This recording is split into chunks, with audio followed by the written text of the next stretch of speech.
Hello friends, আজকে তোমাদেরকে দেখাবো যে ব্লেন্ডার না ব্রাশ কোনটা দিয়ে ভালো ফাউন্ডেশন ব্লেন্ড হয় সেটাই তোমাদের সঙ্গে আজকে শেয়ার করবো। তো প্রথমে আমি নিয়ে নিয়েছি একটা ওয়েট টিস্যু। এটা দিয়ে আগে মুখটাকে ভালো করে আমাদের ক্লিন করতে হবে, যাতে মুখে কোনো রকম নোংরা না থাকে। ভালো করে ক্লিন করে নিতে হবে। ফেস ওয়াশ করার পর মুখে এই ওয়েট টিস্যু দিয়ে ক্লিন করে নিতে হবে। আমি নিয়ে নিয়েছি ব্লেন্ডারটাকে ভালো করে জলে ভিজিয়ে রেখেছি। এটাকে ভালো করে চিপে নিতে হবে যাতে একটুও জল না থাকে। এটাকে চিপে নেওয়ার পরে শুকনো ড্রাই রুমাল বা ড্রাই টিস্যু দিয়ে ভালো করে এটাকে চিপে নিতে হবে।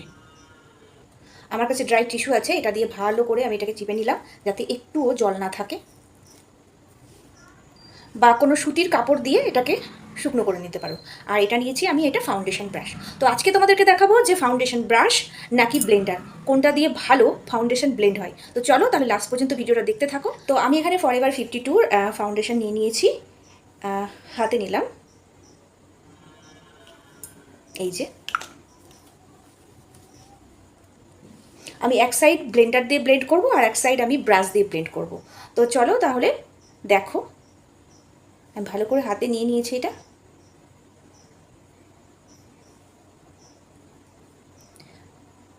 আমি এই সাইডটা ব্রাশ দিয়ে ব্লেন্ড করছি।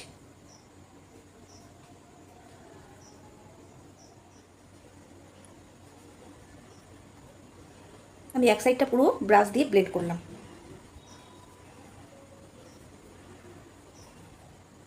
আর যখন আমরা মুখে ফেসের মধ্যে যখন ফাউন্ডেশন অ্যাপ্লাই করব তখন কিন্তু আমরা গলা বা ঘাড়েও অ্যাপ্লাই করে নেব।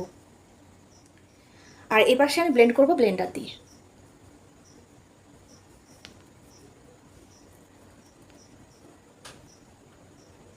তো আমার অলমোস্ট ডান হয়ে গেল এই সাইডটা।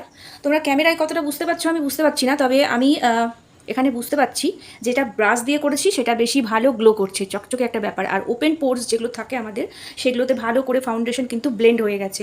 মানে ওপেন পোর্সগুলো একদম দেখা যাচ্ছে না, গালে আমাদের যারা ওপেন পোর্স থাকে তো সেইগুলো দেখা যাচ্ছে না। কিন্তু ব্লেন্ডারে একটা প্রবলেম যেটা হচ্ছে, ওপেন পোর্সগুলো অনেকক্ষণ ধরে ব্লেন্ড করতে হচ্ছে। আর আমাদের যে নাকের ফুটোটা আছে সেটা, এই যে যেটা আমি ফুটো করেছি নাকের নোজপিনের জন্য, তো সেটাতে যেমন ভালো করে ব্লেন্ড করছি কিন্তু ওই যে ওটা মানে ওটা ভিজিবল হয়ে আছে। যদি ব্রাশ দিয়ে করতাম সেটা কিন্তু অনেকটা ওই মানে নাকের যে নোজপিনের যে ফুটোটা সেটা তোমরা দেখতে পেতে না, সেটা কিন্তু অনেকটা কভার করে দিত। তো এখানে দুটো জিনিস বোঝার আছে। ব্লেন্ডার দিয়ে ব্লেন্ড করলে বেশি ফাউন্ডেশন লাগে, কারণ অলরেডি ফাউন্ডেশন ব্লেন্ডারে লেগে যায়। তখন আমাদের কি হয়, তখন খুব বেশি করে ফাউন্ডেশন নিতে হয়, আর একটু বেশি নিতে হয়, ব্লেন্ড করতে হয়। আর ব্রাশে খুব অল্প সামান্য ফাউন্ডেশন লাগে, অল্প সামান্যতেই কভার হয়ে যায়, পুরো কভার হয়ে যায়। তবে আমার মনে হয় ব্রাশে বেশি ভালো হয় ব্লেন্ডারের থেকে। তবে ব্লেন্ডারও ভালো, অনেকে ব্লেন্ডার যারা ভালো লাগে। আমার কাছে আছে ম্যাকাডেমিয়ার ব্লেন্ডার, খুব ভালো, খুব সফট। এটা খুব ভালো, খুব তাড়াতাড়ি ফিনিশিং দেয়। হলো কি, আমার লাইটটা একটু ব্যাটারির জন্য বন্ধ হয়ে গেল, তো যাই হোক চার্জ করা হয়নি। তো আমার মনে হয় ব্লেন্ডার আর ব্রাশের মধ্যে আমার ব্রাশটাই প্রথমে আমি সাজেস্ট করব, দ্বিতীয় ব্লেন্ডার। তো ব্লেন্ডারও ভালো, ব্রাশও ভালো, তবে ব্লেন্ডার সবসময় সফট ভালো কোয়ালিটির ব্লেন্ডার চাই যাতে কাজ করতে সুবিধা হয়। তো আজকের ভিডিও যদি তোমাদের ভালো লেগে থাকে তো লাইক কমেন্ট শেয়ার করো আর পাশে থেকো, আর আমার চ্যানেলটিকে ফলো করে দিও। আর দেখা হচ্ছে পরের একটা ভিডিও নিয়ে। ভালো থেকো, সুস্থ থেকো, টাটা।